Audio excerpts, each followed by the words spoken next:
To set the scene, it's a Wednesday afternoon and a blue heeler cattle dog is being brought into the clinic.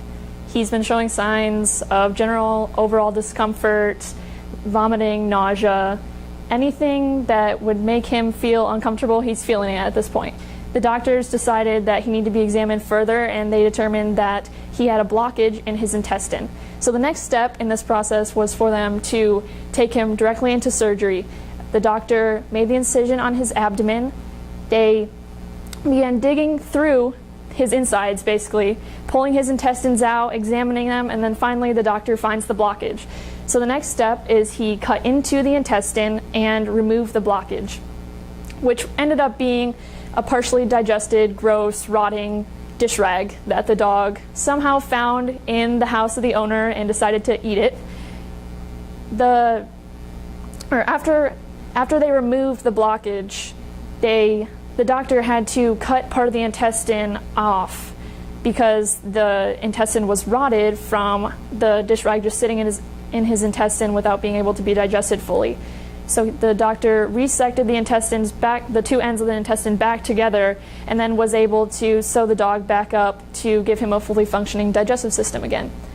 Hi, my name is Mandy, and this is the story of when I saw an enterotomy on a dog in the clinic. Before I tell you more interesting stories like that one, I want to tell you a little bit about me. I'm a senior here at Frisco High School. This is my first year in ISM, and I am studying veterinary medicine. I play the trombone in the Frisco High School band. I have for all 4 years. It's definitely a huge passion of mine is music. And then the other thing that I really enjoy doing is spending time with my family, both human and animal. In the pictures you can see of me and my parents, and then my brother and sister and I.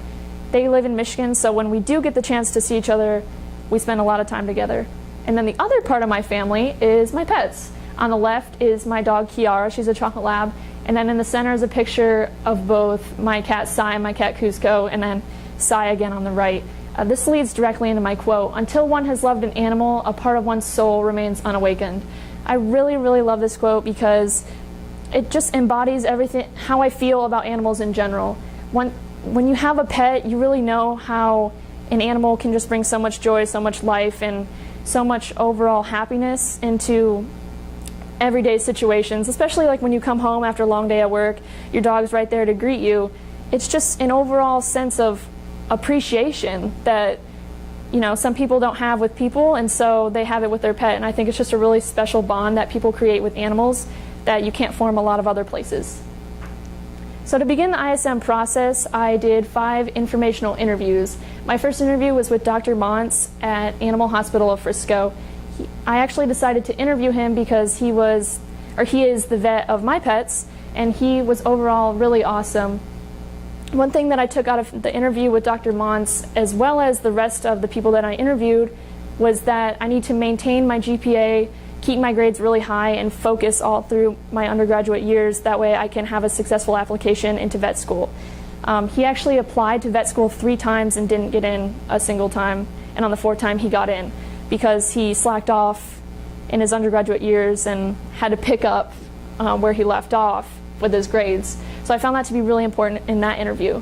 My second interview was with Dr. Lenz at Lazy Paw right across the street.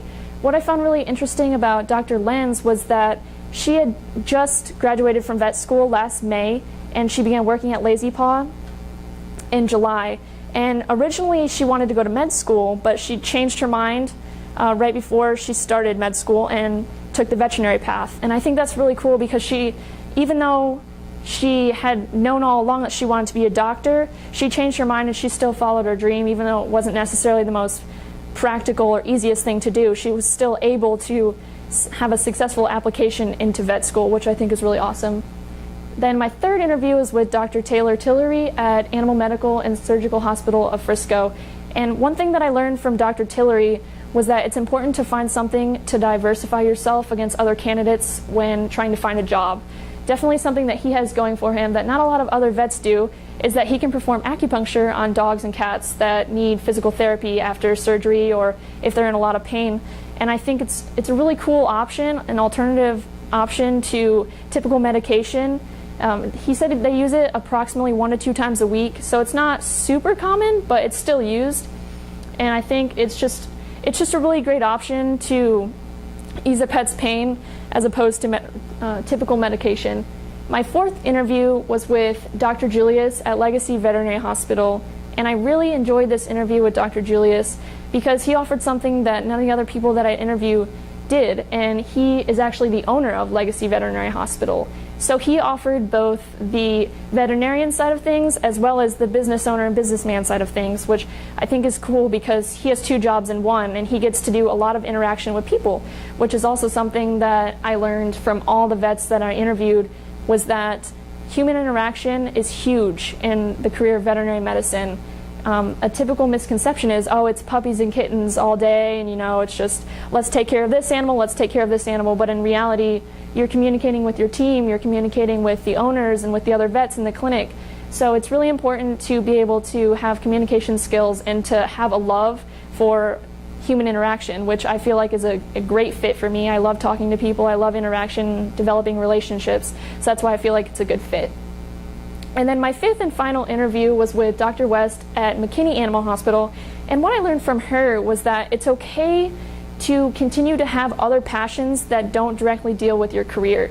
And what I mean by this is, she was a history major in college, yet she was still able to complete all of her veterinary requirements to get into vet school, and she still was able to take those history classes, to take those English classes, because she was passionate about it. She really enjoyed it, and it was something she didn't want to give up. And I think that's really important because at some point you need to take a break from your studies and to be able to have an outlet.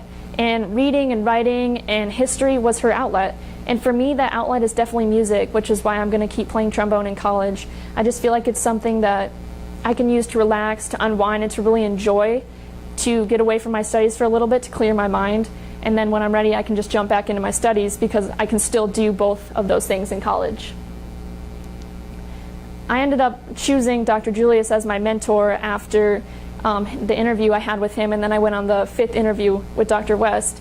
But before I talk about my mentor experiences, I want to talk a little bit about my research. So at the beginning of the year, I didn't really have a clear path of what I was going to research or what I wanted to specialize in. So I kind of just started reading. I started looking on databases and just sources from DVMs online of just certain subtopics of veterinary medicine. And one of the things that I found interesting in the beginning was veterinary therapy and prosthetics. This is something that's definitely not very common. The therapy side is definitely more common than prosthetics, but as you can see in the picture, the dog with the front wheel prosthetic, it's quite interesting actually. The prosthetics are really expensive and they're hard to make, they're hard to adapt to animals especially, but it does happen, and a lot of cool stories come out of prosthetic cases. The second thing that I researched was vaccine-associated sarcoma, and I actually got this idea from Dr. Julius after we had a meeting because I was interested originally in veterinary oncology because my cat passed away from cancer last year, and so I was like, what could I do with oncology?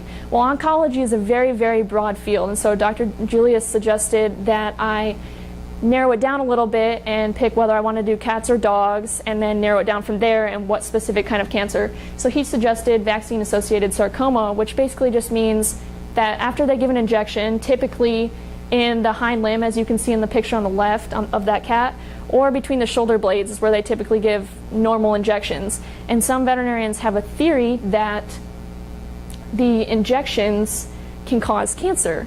They're not quite sure if it's just like injecting it in general, the needle, like where it's injected, how fast the needle is put in, what actually is in the vaccines. They're not quite sure. And I've talked to Dr. Julius about it as well, and it only happens one in every 10,000 cats end up getting vaccine-associated sarcoma, which is really strange and it's not common at all. And so I decided that I wanted to change my research path just a little bit and go away from that topic because I knew that I wouldn't see it in the actual clinic. The third thing that I researched was bone marrow transplants, which once again dealt with cancer, just on the dog side of things. Dogs with lymphoma, specifically large dogs, golden retrievers, labs, that sort of thing. I think it's a really cool topic, and it certainly kept me interested as I was reading and I was writing about it. However, it's not applicable in the everyday clinic. The equipment that is used to do these bone marrow transplants is expensive, and it only happens in research type facilities, which the picture on the bottom right, you can see all the equipment in the background. It's just not something that a lot of owners can afford. Honestly, it can cost up to $10,000 plus to do a bone marrow transplant, which, I mean, it will cure the cancer, it will save the dog's life. However, it's expensive and it can be taxing on the animal, especially afterwards, and it's just not a practical idea for most dog owners. Most of the time they will just let the dog live out its life until it's uncomfortable, and then when it's time they'll put it down. That's usually the safest and best option for most typical owners. And then the fourth thing that I researched was heartworm disease, which I actually got this idea after I saw a dog come in for an injection of melarsamine, which is a heartworm injection to start the process of ridding the dog of the worms. And basically, it's a tricky vaccine. Dr. Traxler, one of the other vets at Legacy, he administered the vaccine, and he had to be very careful how he did it, because any wrong placement could cause like a welt type growth at the injection site, which can be very painful and just stiff and make the dog uncomfortable. So after he did the injection, that continued the process of curing the heartworm disease. And so I decided to take that idea after talking with Dr. Julius and actually use that for my original work. One thing that I really enjoyed so far about the ISM process was the research showcase. I learned after talking to Dr. Julius and after the research showcase that I really do love the human interaction and the client education part of the career. Client education is huge, especially it could be an average case, it could be something cancer related, it doesn't really matter what it is. The vet's going to be interacting with the owner, explaining what's going on with their pet, what's the treatment, what they need to do at home. That all encompasses client education. And I just really love that aspect, because it takes the knowledge that veterinarians learn in college and in the clinic and all through their research, and it's transformed into a format so that way an owner can understand it. And it's really beneficial, because then the owner can understand how and what's going on with their dog. So for my original work, bumping off of what I just said, I decided to continue researching heartworm disease. And I originally was going to do oncology, talking about my cat George, and I just thought that was something I was really passionate about, and it is, but I just decided that I wanted to shift gears a little bit and decide to do something that I could actually see in the clinic, which I ended up seeing the dog get the vaccinations. And so I started to research online. Basically, the process that I followed was research, gather questions, and then condense down the information. So the sources that I used, I found varying sources, and I actually talked to Dr. Julius about this, and he said that it's best to trust DVM sources only, because when you know it's coming straight from a veterinarian who's had the experience, they've gone through college, they have all the knowledge about a subject, you know you can trust it, and it can be delivered to the owners, and you know that it's not false information that you're giving them. He said that's a really important thing, is making sure that what you're telling the owners is fact, and it's known in the veterinary medical world. And I found a lot of sources that they seemed to be correct. They had a lot of information that I've seen on other DVM sources. It was really opinion based. And when you run into opinions, it's not all about facts. It's about, I prefer this method of treatment, or I saw this with my dog, versus like how the American Heartworm Society actually views the disease. And that's what I ended up using for my main source, was the American Heartworm Society website. Basically, it's just an organization that all they do is they research heartworm disease in cats and dogs, and everything to do with the worms and the life cycle and the treatment, everything, all the information that vets use all across the United States, they get from the American Heartworm Society. So I knew that it was an A+ source. I could trust it for sure. I ended up choosing a brochure format because I gave it to Dr. Julius, who can then give it to the owners in the clinic. So if they come in and their dog has heartworm disease, they're going to have a few questions. They're going to be asking, what really is the disease? How are we going to treat it? What signs are my dogs going to show that they have the disease? And I took all those questions and gathered them and found information to answer them and condensed it down into the brochure. That way, when they take their dog home, they have all the answers and all the information that they would want to need in one source. So I think it's really beneficial. It definitely serves a greater purpose, not only increasing my knowledge about the topic, but educating clients, which again is one of the things that I really enjoy about the career. Some mentor experiences that I've had, along with the story that I told you in the beginning about the enterotomy. I have seen 2 surgeries total so far. One of them was the enterotomy, and the second was the fracture repair. The fracture repair was on a Pomeranian, which it's funny because I found a picture online of a Pomeranian, not the same one that I saw, but it's a similar case, where the dog fell off the bed and ended up breaking both the radius and the ulna in his front leg. So what they had to do was bring in an orthopedic surgeon, and they performed the surgery on the dog, and they ended up putting a metal bone plate about this big in its leg, and then they drilled through the bone plate, through the bones with screws, and it was going to align the bones. That way the fracture over time would heal. One thing that I found really interesting about the orthopedic surgeon was that he said 2 things. One is that orthopedic surgery, the career, the specialty, deals with a lot of instant gratification. Because as soon as you complete a surgery, if it's done correctly, if it's done well, boom, the animal's fixed. And it's just an instant satisfaction. However, he also said it's 50-50. He does his job, and he fixes the fracture, but then the other 50 is the owner has to make sure that the dog is taken care of properly after the surgery. Any number of things, jumping, running, getting on a bed again, any high surface where it's going to jump off, it could have the chance of re-injuring the leg, which is going to cost more to fix. It's going to be even more painful for the dog to go through surgery again. So it's definitely something that I really, really found interesting, was the orthopedic surgery side of things, and I actually think that I could possibly use it as a subject for my final product. I don't know exactly what I'm going to build off of it yet, but I found it just so fascinating, and I really enjoyed watching the surgery. I actually didn't get nauseous or scared or anything while I was in there. The doctors were asking me how I was doing. I was just like, I'm great. This is awesome. I'm having such a good time. I know that's kind of weird, and surgery, it can be gross and smelly and all sorts of stuff inside of an animal, but I just really enjoyed it. Actually, on my first mentor visit, I saw a euthanasia right off the bat. I didn't really realize what was happening at first. I was like, okay, you know, this cat's really sick. He has cancer. And then all of a sudden they put the catheter in and they injected him with the euthanasia drug, and then he passed on. And it was a really quick and surprisingly easy process. I know that sounds weird to say, but it was definitely something that I'm glad I saw the first time that I was there. It was one of my biggest fears going in, like, am I going to be able to handle the emotional side of veterinary medicine with euthanasia and just all the emotions that come with a pet and having it be family and having to put it down because it's in a lot of pain. But the procedure is comfortable, and it's the best option for end-of-life care, honestly.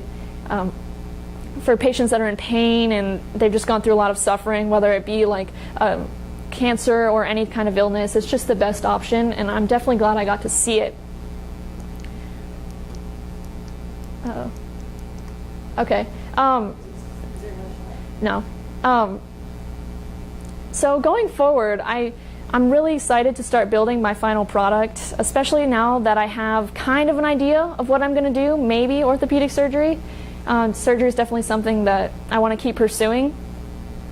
This class honestly has provided me with so many opportunities that I never would have gotten if I hadn't just filled out the application, interviewed, and been accepted into the program. There's no class that can provide you with the business skills and how to interview and how to communicate with professionals and, you know, how to prepare for anything in a professional career, really. There's no other option besides ISM, and I'm just so blessed that I was able to be in this class. I'm actually really excited because I have decided that I am going to be studying animal science at the university, or Mississippi State University, not Ole Miss. And I'm going to be able to do all 8 years there, which is a very, very good thing because that'll get me an edge going in, because I'll already be in the university and I'll have already had the connections with the professors. So rather than like staying here in Texas and going to, for example, what I was considering was tech and then transferring into Texas A&M, which has the vet school, you know, I have a direct in and I can build those relationships with the professionals with the skills that I've learned in this class, and then I can have an easier route into vet school. Overall, I'm so excited for the future. I'm so excited for the rest of the experiences that I'm going to have in this class, and I'm ready to just keep pursuing my passion of animal medicine and to keep growing. Thank you.